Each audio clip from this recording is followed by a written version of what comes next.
जय माता दी। आप सभी को मेरा प्रणाम और जय माता दी आप सभी को। आज औसान मैया की जो है कहानी लेके आई हूँ। इस कहानी के माध्यम से हम लोग जानेंगे कि किसी के साथ बुरा व्यवहार नहीं करना चाहिए। जो भगवान की कृपा होती है वो हर पल इंसान के ऊपर, अगर वो इंसान उनकी शरण में है तो हर पल बरसती रहती है। बोलो औसान मैया की जय हो। एक सास और बहू थी। बहू जो होती वो पूजा पाठ नहीं करती थी, उनका पूजा पाठ में मन नहीं लगता। और सास जो थी वो बहुत पूजा पाठ करती थी और वो हर गुरुवार को औसानी मैया का पूजा कराती थी। और उन्होंने एक वृक्ष भी, एक आम का पौधा भी लगाया था जिसमें एक आम जो है सोने का आम उसमें फरता था। हफ्ते में एक बार वो आम फरता था और वो भी सोने का होता था। वो क्या काम करती थी, वो बुढ़िया औसानी मैया का पूजा कराती थी हर गुरुवार को और पंडित को बुला के वो आम जो है दान में दे देती थी। एक दिन ऐसे मतलब पूजा करा रही थी औसान मैया की, और जो है पूजा कराते कराते वो बहू जो थी अपने पति से बोलती है, देखिए माँ जी ऐसा कर रही हैं, सब जो है दान में दे देती हैं, एक आम पड़ता है सोने का वो भी दे देंगी तो हमारे बाल बच्चों का क्या होगा, ऐसे तो हम लोग सड़क पर आ जाएंगे और हम लोग को कुछ खाने के लिए रहेगा नहीं। तो उसका बेटा बोला, जाने दो माँ है, बुजुर्ग है, जो भी कह रही हैं कर रही हैं हमारे अच्छे के लिए कह रही हैं, इससे हमारे घर में अच्छा ही होगा।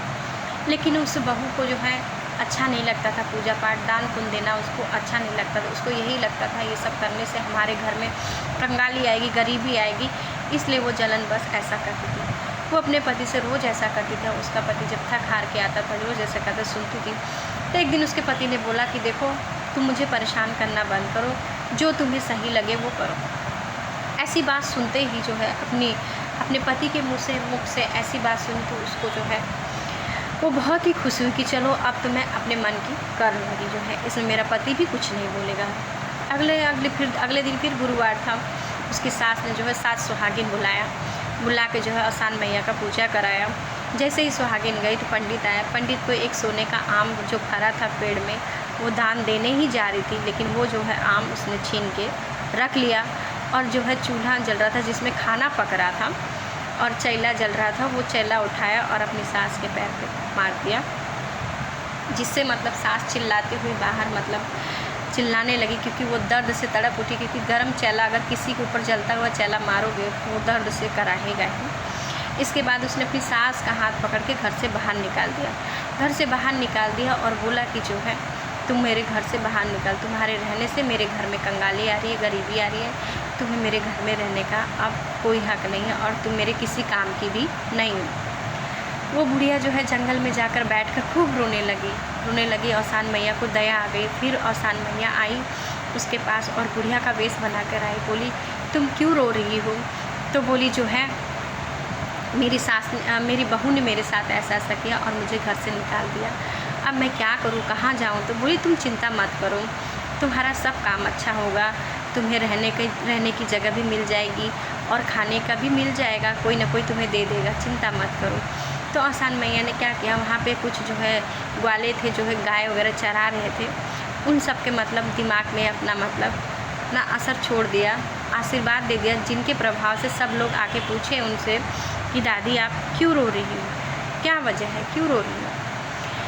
तो बोले कि जो है मेरे पास रहने की जगह नहीं है और खाने के लिए कुछ भी नहीं है, तो मैं अब कहाँ जाऊँगी और कहाँ रहूँगी? तो गाय वाले बोले, ठीक है तुम चिंता मत करो, हम लोग तुम्हारे यहाँ सब लोग जो है मिलके तुम्हारे लिए मड़ई बना देते हैं, उसी मड़ई में तुम यहाँ पर रहना और इतने सारे लोग हैं, कोई भी अपने घर से खाना लाएगा और आपको दे देगा, आप खा लेना। तो बोली ठीक है अच्छा। तो ऐसे कुछ दिन बीते। उसके बाद जो है गुरुवार का दिन आने वाला था, तो फिर उस बुढ़िया को याद आई कि जो है गुरुवार का दिन आ रहा है, औसान मैया की पूजा का, मुझे अभी तक कुछ काम भी नहीं मिला, मेरे हाथ में पैसे भी नहीं है, मैं कैसे जो है औसान मैया की पूजा कराऊंगी? फिर वही बाजू में घर बन रहा था। फिर वो बुढ़िया के मन में आया, क्यों ना मैं जाके जो है इस आदमी से बात करूं, अगर मुझे कुछ काम मिल जाएगा तो मेरे हाथ में कुछ पैसे आ जाएंगे।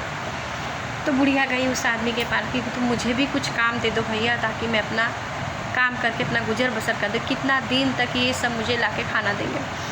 तो बुढ़िया के ऊपर जो है उन कारीगर का जो मालिक था उसको दया आ गई, क्योंकि वो औसान मैया की पुजारी थी और औसान मैया की कृपा से, क्योंकि औसान मैया की वो पूजा करती थी और औसान मैया की कृपा से ही उसको जो है उस पर जो है दया आ गई। जब दया आ गई उन्होंने उसमें काम पे रख लिया। फिर बुढ़िया सोचने लगी भी पैसा तो जो है 2-3 दिन बाद मिलेगा, मैं क्या करूँगी, औसान मैया का पूजा है कल, मैं क्या करूँगी। फिर औसान मैया उसके पास आई, बुढ़ापा का वेश बना के, बुढ़ी का वेश बना कर आई और बोली क्या हुआ, तुम चिंता क्यों कर रही। बोली कल औसान मैया गुरुवार है और हर गुरुवार को मैं औसान मैया का पूजा कराती हूँ, लेकिन इस बार मेरे पास पैसे नहीं है, सामान लाने के लिए नहीं है, मैं कहाँ से सामान लाऊँ, कहाँ से धन ले आऊँ कि जो कि पूजा कराऊँ। तो मैया बोली तुम चिंता क्यों कर रही हो, तुम अगले दिन क्या करना, घर को अपने गोबर से लीप देना और सास सुहागिन को न्योता दे देना, और मैं जो है जाके मैं तुम्हारे लिए लाई चना गुड़ लेके आऊँगी। बोली ठीक है। बुढ़िया ने क्या किया क्या, सास सुहागिन को न्योता भी दे दिया, घर को अपने लीप से बैठ गई, सारी सुहागिनें आके बैठ गई, पर औसान मैया नहीं आई। फिर जो है वो बुढ़िया जो है याद करने लगी जो है औसान मैया को कि मैया आप ही मेरी लाज रखो, अब सुहागिनें आ गई, मेरे पास कुछ सामान नहीं, मैं क्या करूँ। इतने मुझे प्रणाम कर रही थी, याद कर रही, तभी औसान मैया लाई चना गुड़ लेके आ गई और उसने अपनी जो है अपनी पूजा जो है संपन्न किया और उनका धन्यवाद दिया कि मैया आप बहुत ही दयालु हो, कृपालु हो कि आपकी कृपा से ये कार्य मेरा संपन्न हुआ।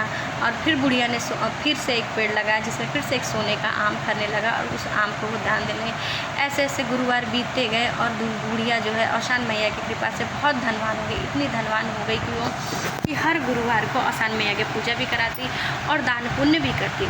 वो दान पुण्य जो है बड़े दूर दूर से लोग आने लगे, वो बुढ़िया मशहूर हो गई कि जो है सब यही बोलते थे कि वहाँ एक जंगल में एक बुढ़िया आई है, सब यही बोले कि जंगल में एक बुढ़िया आई है जो कि जंगल में एक बुढ़िया आई है जो कि दान पुण्य करती है, चलो हम लोग भी दान लेते हैं। सब लोग आते थे, बहुत भीड़ लेती, सबको दान पुण्य करती थी। बुढ़िया बहुत अमीर हो गई औसान मैया की कृपा से।